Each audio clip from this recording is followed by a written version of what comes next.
From despair to hope, from fear to joy. Watch as our youth play the characters of Easter. Hear in their own words what the characters must have felt. Experience the hope that Jesus gives all of us through his resurrection. The Easter Skit from Spectrum Youth. So I have a bit of a situation right now. I was walking down the street, these two high priests came up to me and they told me to betray that Jesus guy. They said they'll give me a lot of money too. I mean, never really was part of that entire disciple thing, and he was supposed to be some type of earthly king. All he is talking about love. I don't want to be a part of anything like that. Also, 30 silver pieces, how could I resist? I had just come off of work and I was sitting around in the courtyard when I saw Peter, one of those guys that hung out with Jesus.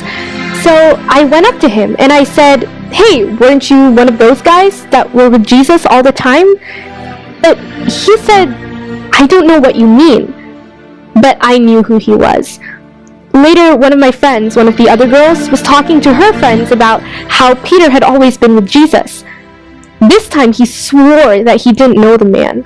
It was really weird. Finally, another group of guys was talking about Peter and how they had seen him with Jesus. It was like something snapped in him.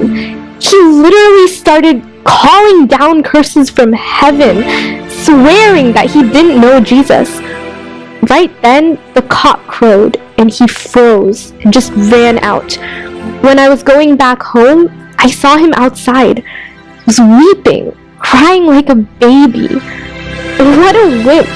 He claimed that he followed the Savior of the world, and there he was, crying by himself. I remember that night very clearly. Jesus was captured and I suffered terribly in a dream because of him. I knew that my dream was important. I knew that something was going to happen. Then I hear the news that my husband, Pontius Pilate, was in charge of him.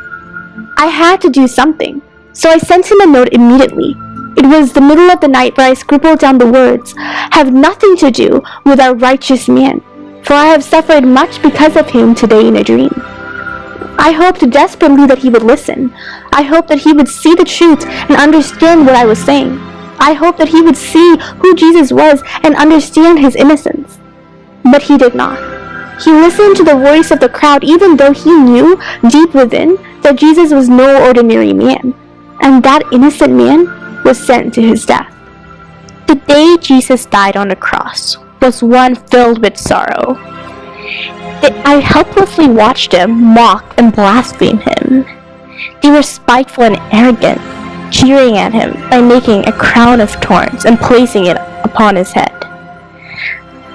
But even through the pain and agony, he remembered me. Despite the crowd who made fun of him, he remembered me. He even made sure that I was taken care of by John. Even though he suffered greatly because of the soldiers and the Pharisees, he cared and loved me, but now my God is dead. There I was, hanging on the cross, crucified next to the so-called Son of God. I was regretting my past life, all the people I had hurt, all the things I had stolen, and the bad life I had lived. I saw something different in the man next to me. He didn't argue like the others, he didn't complain like the others, and he didn't fight back like the others. I felt like I could trust him, someone I could love, someone I could give my life for.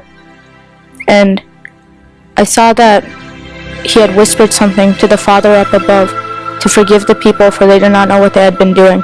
I was sure of it, that he was actually the true Son of God, and so I put my faith in him, and I trusted him.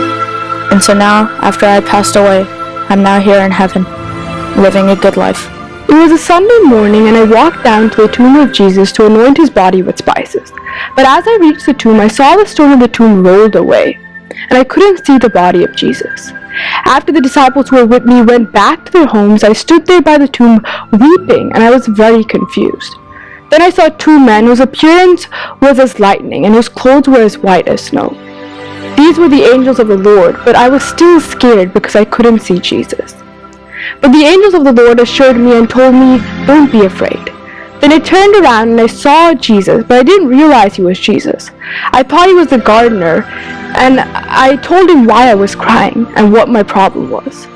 But at that moment, Jesus said my name, and I immediately realized that he was the risen Lord. The joy that overcame me that day cannot be explained in words. I had seen the risen king and I believed, so I immediately ran and told the disciples the good news. I still remember that day like it was yesterday.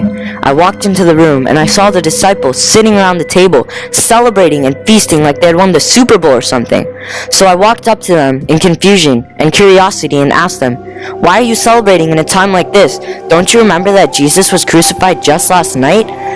And they replied to me saying, in a calm and joyful voice, Thomas, Jesus was in this room. He was right there where you were standing. He showed us the nail marks on his hand and the piercings in his side. He was right here, Thomas. He was right here. I told them, I cannot believe what you just said. Until I see the nail marks on his hand and the piercings on his side, I cannot believe what you said is true.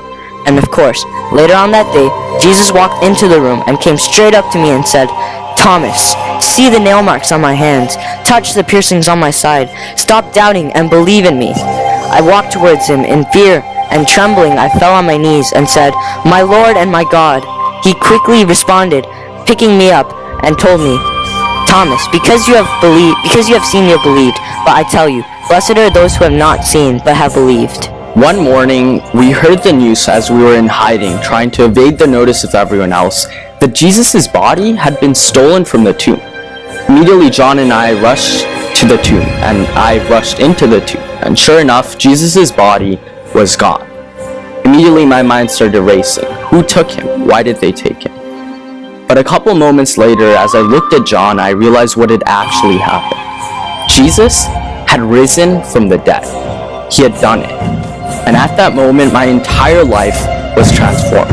Previously, I was a coward. I was scared of a 13-year-old girl.